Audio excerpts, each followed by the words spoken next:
sebuah materialisme dunia kesehatan.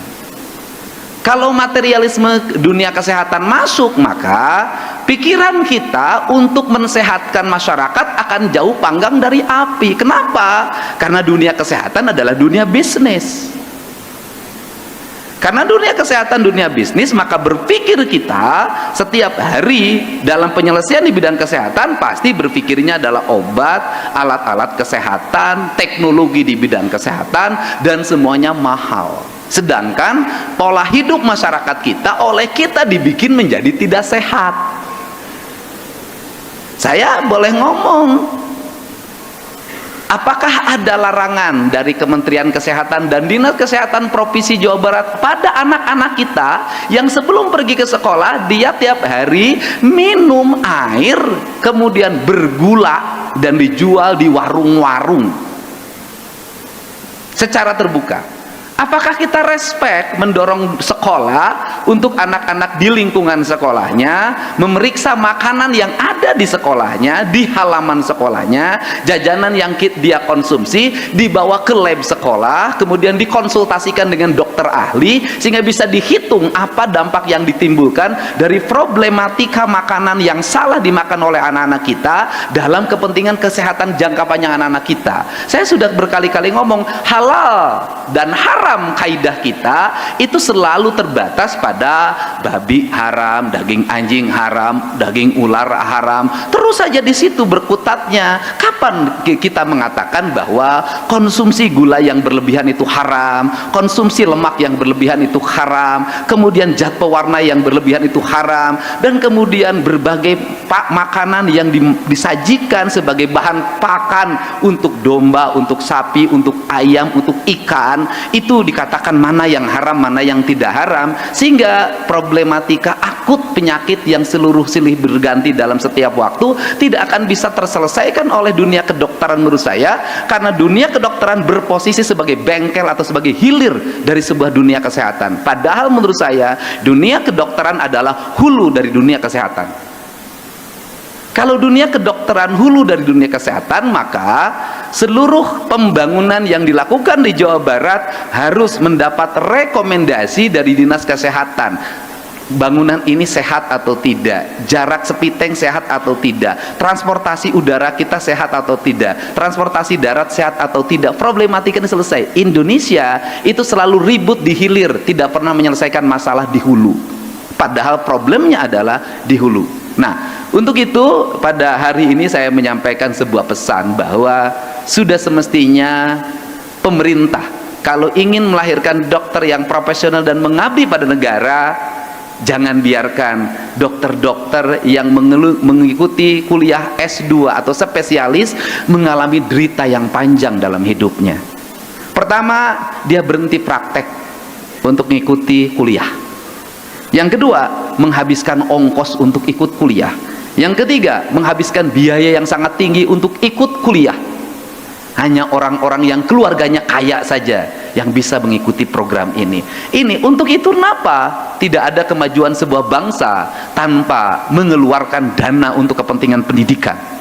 Dan saya sampaikan, Bu Dinas Kesehatan tolong dicatat, di APBD 2026 saya akan mengkuliahkan spesialis seluruh dokter-dokter umum yang mengabdi dengan baik di rumah sakit pemerintah di seluruh provinsi Jawa Barat, dengan satu perjanjian setelah lulus harus mengabdi di tempat asalnya. Perjanjiannya di situ, dan kemudian kalau melanggar ada denda yang harus dibayar. Nah, ini yang harus dilakukan. Kenapa? Kalau tidak, kita tidak akan melahirkan dokter-dokter pengabdi, dokter-dokter ikhlas. Kita tidak akan melahirkan itu. Dan itu menurut saya tidak mahal, biaya itu tidak mahal. Dan Ibu Kepala Dinas Kesehatan lahir kelas menengah baru dalam dunia kedokteran yang berasal dari keluarga biasa tetapi punya nilai akademis. Dan saya ingatkan, Bu, saya juga sudah dapat 10 nama untuk diberi biaya pendidikan sampai selesai di Fakultas Kedokteran Unpad. Saya sudah ada nama-namanya, nanti dimasukkan anggaran, kita bantu. Dengan cara inilah kita akan merubah manusia. merubah masa depan. Nuhun-nuhun kalau dibikin perjanjian, dokter yang ikut spesialis itu kayak di Belanda, itu dia bersedia untuk nanti menyekolahkan lagi generasi barunya oleh dia. Nah, ini yang harus dibangun. Yang berikutnya adalah jadi dokter harus dipersiapkan secara dini. Bukan hanya ketika masuk fakultas kedokteran, menurut saya. Jadi dokter harus disiapkan ketika dia masuk kelas 1 SMA. Maka saya akan melakukan penjaringan terhadap calon dokter di Jawa Barat, di SMA di seluruh provinsi Jawa Barat. Nanti saya buat seleksi dari kelas 1 SMA, kami akan mempersiapkan calon dokter sehingga pendidikannya sudah dibangun sejak awal. Pendidikan dedikasinya, pendidikan moralnya, kemudian etikanya, kemudian pendidikan kebangsaannya. Ini penting karena bagi saya dokter harus memiliki nilai-nilai kebangsaan yang tinggi. Kenapa? Orang-orang pinter itu harus hati-hati dalam mendampingi dan mengarahkannya. Kalau orang pinter menginjak pada jalan yang benar, maka kepinterannya akan memiliki makna bagi kesejahteraan manusia. Tapi kalau orang pinter salah dalam mengasuhnya, maka dia akan menjadi bencana. Karena orang pinter itu selalu punya dua mata pedang. Makanya orang Sunda meletakkan pinter itu hanya pada kalimat yang keempat dalam pendidikan Pancawaluya. Cager, bager, bener, pinter, baru singer. Jadi pinter bukan yang pertama. Jadi akhirnya keberhasilan seseorang, keberhasilan dokter atau siapapun pada akhirnya bukan pada kepandaiannya, tetapi pada keuletannya. Dan pada akhirnya pengobatan itu akhirnya menuju arah sugesti. Apa itu arah sugesti? Kalau orang sudah meyakini bahwa si bencana, karena orang pintar itu selalu punya dua mata pedang. Makanya orang Sunda meletakkan pinter itu hanya pada kalimat yang keempat dalam pendidikan Pancawaluya. Cager, bager, bener, pinter, baru singer. Jadi pinter bukan yang pertama. Jadi akhirnya keberhasilan seseorang, keberhasilan dokter atau siapapun pada akhirnya bukan pada kepandaiannya, tetapi pada keuletannya. Dan pada akhirnya pengobatan itu akhirnya menuju arah sugesti. Apa itu arah sugesti? Kalau orang sudah meyakini bahwa si A ini punya kemampuan untuk mengobati, maka seringkali orang itu melahirkan antrian pasien yang panjang. Saya ingat betul, saya tinggal di desa dulu. Ternyata waktu itu ada mantri, namanya Mantri Dodi. Itu pasiennya setiap hari mencapai 300 orang padahal mantri. Itu zaman dulu bisa lulusan SD saja bisa ngobatin, bawa obat puskesmas, kemudian disuntik, sembuh. Nah, penyakit sekarang tidak bisa oleh mantri, tidak bisa oleh perawat. Penyakit sekarang mungkin sudah naik penyakitnya karena rata-rata kuliah penyakitnya, jadi harus oleh dokter spesialis sekarang tuh. Tangan. Jadi penyakitnya gripnya sudah naik. Ya, jadi penyakit sudah naik kualitasnya, maka dokternya harus naik kualitasnya. Selamat saya ucapkan, terima kasih bagi semuanya. Semoga hari ini hari mencerahkan. Semoga ke depan tak ada lagi bully, tak ada lagi pemerasan bagi mereka yang sedang mengikuti pendidikan spesialis. Tak ada lagi sikap-sikap arogansi premanisme yang dilakukan oleh pendahulu-pendahulunya. Kenapa? Karena dunia kedokteran adalah dunia kemerdekaan, bukan dunia penindasan. Terima kasih. Wallahu muwaffiq ila aqwamit thoriq. Assalamualaikum warahmatullahi wabarakatuh. Sampurmati Buka Jati. Dan tak lupa Pak Iswara. Ternyata Pak Iswara ketua Dewan Penasehat Dewan Penasehat IKA Unpad, Ikatan Alumni Universitas Pajajaran.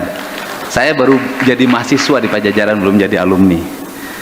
Kemudian ada sahabat saya, mantan dokter yang relatif beruntung dibanding yang lain. Jadi dokter, menjadi wakil anggota DPRD provinsi, menjadi wakil bupati, menjadi bupati 2 periode, menjadi anggota DPR RI, Komisi Bidang Kesehatan. Jadi kalau tidak memperjuangkan nasib dokter dan dokter spesialis, keterlaluan. Gitu. Terima kasih. Buka Jati, saya hormati. Kemudian ada Kakesdam 3 Siliwangi, Pak Rektor Unpad, Pak Direktur Rumah Sakit Hasan Sadikin, para guru besar, sahabat-sahabat saya, para dokter dan seluruh sivitas akademika. Sebenarnya problem perundungan, problem nepotisme, problem korupsi itu bukan barang baru. Itu sudah barang lama. Perbedaannya adalah dulu nggak ada yang ngomong, dulu nggak ada yang speak up. Hari ini apa yang tidak viral? Jalan rusak, Pak Dedi, jalan rusak Pak Dedi. Di rumah sakit, pasien tidak dilayani, bertengkar antara dokter jaga dengan keluarga pasien. Ini juga harus jangan pemikiran kita. Keluarga pasien pengen dirawat, dokter jaga kalau dirawat nggak ada yang bayar. Karena boleh dirawat menurut BPJS kalau suhu badannya 40 derajat. Kan ini problem yang harus diselesaikan. Ujungnya dari seluruh rangkaian siapa sih? Dokter korban. Pemerintah telat bayar ke rumah sakit, dokter yang korban. Bismillahirrahmanirrahim. Assalamualaikum warahmatullahi wabarakatuh, teman-teman semua. Ya, alhamdulillahirrahmanirrahim. Tadi kita sudah mendengar pidato dari Kang Deddy Mulyadi yang mana realita banget dengan kejadian sekarang ya teman-teman, yaitu ya dokter ya teman-teman. Sebenarnya ya kalau kita ingin hidup sehat, yaitu intinya jaga pola makan sih menurut Kang Deddy ya. Jangan makan berlebihan seperti itu ya. Terus lagi jangan makan yang manis-manis berlebihan. Terus harus sering olahraga, intinya seperti itu teman-teman. Karena disampaikan. Dan untuk dokter ya, sebenarnya ya kita susah mencari dokter yang ikhlas, dokter yang mengabdi kepada negara. Kebanyakan sekarang ya dokternya untuk kepentingan pribadi ya, dengan tarif yang lumayan gitu ya kalau berobat teman-teman ya. Karena emang mahal sih kuliah kedokteran gitu, jadi dia naripinya mahal gitu ya. Belum nemuin dokter yang benar-benar niat membantu, ikhlas ya teman-teman ya. Semoga lahir dokter-dokter yang ikhlas ya di Jawa Barat ya teman-teman ya. Untuk kuliahnya pun nanti Kang Deddy akan dibiayai oleh Kang Deddy, tapi dengan syarat ketika sudah lulus kuliah kedokteran ya harus ngabdi kepada negara, harus bantu rakyat kecil ya, bantu rakyat kecil. Kalau ada yang sakit ya jangan dimahalin gitu ya, kasihan rakyat kecil itu yang Kang Deddy mau ya. Semoga terwujud apa yang diinginkan oleh Kang Deddy, dan itu ya maslahat atau baik untuk kita semua ya. Kurang baik gimana coba seorang gubernur Kang Deddy Mulyadi teman-teman ya, sampai ke dokter-dokter Kang Deddy ingin rakyat Jawa Barat ya sehat gitu ya. Maksudnya ingin rakyat Jawa Barat itu ketika berobat nggak mengeluh biaya mahal apa gitulah, harus BPJS ngantri, kan itu memperlambat gitu ya. Apalagi kalau ada orang yang benar-benar membutuhkan pertolongan, ngantri BPJS lama ya, bahaya sekali itu teman-teman. Makanya Kang Deddy ingin punya dokter-dokter yang benar-benar ya ikhlas, ingin dokter yang benar-benar membantu rakyat itu teman-teman ya. Ya semoga aja terlaksana teman-teman ya, apa yang diinginkan oleh Kang Deddy Mulyadi. Oke teman-teman, ya kita hanya mendoakan semoga yang terwujud ya niat baik Kang Deddy. Terima kasih, mohon maaf bila ada salah. Semoga teman-teman sehat selalu dimanapun berada, amin ya Allah ya rabbal alamin. Allahumma shalli ala sayyidina Muhammad. Assalamualaikum warahmatullahi wabarakatuh.